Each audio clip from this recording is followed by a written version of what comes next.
The McDonnell Genome Institute transforms research questions into actionable insights, harnessing advanced robotics and machine learning to deliver biology at scale.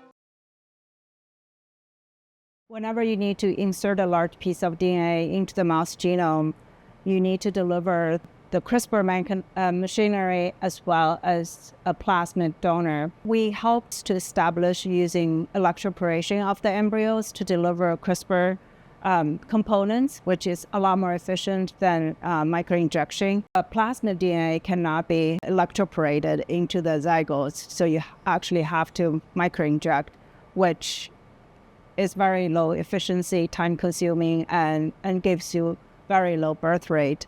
When we started to using a recombinant AAV to deliver donors, the efficiency went up a lot. You just need to incubate the virus with the zygotes, then electroporate in the RNP, the CRISPR components. We saw really, really good improvement as far as efficiency. The previous projects need, say, 6, 7, 8 mouse sessions.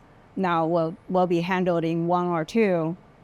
But each of the rAAV vector can only take about 4.7 kb, like genome size. So that limits how much insert you can put on there, because you also need to put on about 1.5 kb homology arm. New method we came up is really to deliver multiple AAVs. The first AAV will be inserted into the desired target site, but also bring in a new guide RNA cut site, and that allows the second AAV to insert the second portion of the insert, but the second AAV also brings in a new guide RNA site that can be mediating the third AAV's insertion. So this way, instead of inserting just 3 kb from one AAV, we can insert up to 9 kb with 3 AAV combined, and with the multiple guide RNAs that's needed to cleave each step.